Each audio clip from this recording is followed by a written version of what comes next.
Ahir regiment को लेकर बहुत सारी डिमांड है। खेसारी लाल यादव इस डिमांड को सपोर्ट करते हैं। हाँ बिल्कुल बिल्कुल। आहिर रेजिमेंट ये सर बहुत बिग बजट की फिल्म होगी। पूरी समाज को ये सोचना है कि अगर इस सिनेमा को अगर लोगों ने भर भर के प्यार दे दिया तो अगला टारगेट जो होगा वो आहिर रेजिमेंट ही होगा।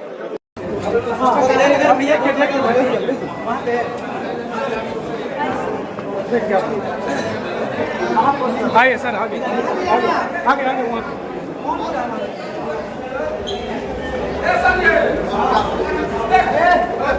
भैया ऑडियंस का इतना प्यार देखे कैसा लग रहा है भैया?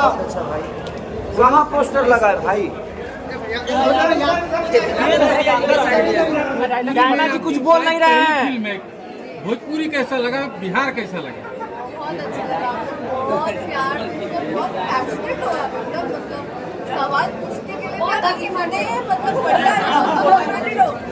थैंक यू, बहुत अच्छा लगा मुझे। Thank you. आगे वाला थोड़ा मोबाइल नहीं, 2 लाइन भोजपुरी में हो जाए।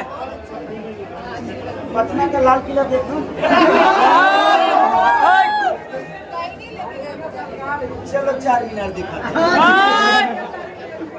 रिद्धि पांडे जी, आपसे सवाल रहेगा, बहुत ही बेहतरीन जो डायलॉग आपको दिए गए थे, सीन काफी अच्छे जो आपने पढ़ा, भोजपुरी बोलने में काफी आप सहज दिखी, कितना अच्छा लगा खेसारी सर के साथ काम करके। और भोजपुरी दर्शकों से क्या कहना चाहेंगे जो कल फाइनली मूवी जब सिंगल थिएटर में आएगी, वहाँ के दर्शक जब तालियां बजाएंगे, आपको देखेंगे, आपकी स्क्रिप्टिंग देखेंगे, तो उनके लिए क्या कहना चाहेंगे? मैं बहुत एक्साइटेड हूँ क्योंकि भोजपुरी मेरी लैंग्वेज है और मैं बहुत ज़्यादा क्योंकि मैं फ्लुएंटली बोलती हूँ, लेकिन ऐसी आदत लग गई कि मोबाइल थोड़ा नीचे कीजिए आगे वाला, भोजपुरी में ही बात करते हैं, जब बात करते हैं काफ़ी एक्साइटेड हूँ। और अपने भोजपुरी दर्शकों के लिए यही कहना चाहूँगी कि मेरा पहला गाना है भोजपुरी इंडस्ट्री के लिए, ये मैं थोड़ा छोटा सा अपना एक दे रही हूँ इंडस्ट्री की तरफ।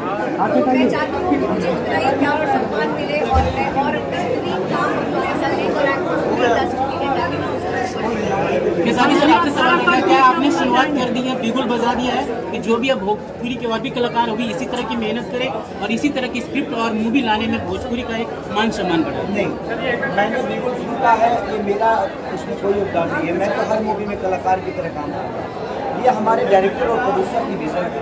और अगर हमारा प्रोड्यूसर नहीं चाहते कि इतने बड़े कैनवास के साथ, इतने खर्चे के साथ, और हमारे अगर डायरेक्टर की सोच नहीं है तो मैं ऐसा नहीं करता। लेकिन हमने सोचा है, लेकिन अब भोजपुरी समाज को ये सोचना है कि अगर इस सिनेमा को अगर लोगों ने भर भर के प्यार दे दिया तो सच बोल रहा हूँ इससे भी बेहतर हम काम करने की कोशिश करेंगे और अपने भोजपुरी को बड़ा करेंगे। आप पवन सिंह के बारे में क्या बोलना चाहेंगे? चुनाव हार गए पवन सिंह जी। अरे वो हारे कहाँ है, वो जीते। जीत में ही हार होती है और आदमी गिरता है तभी उठता है।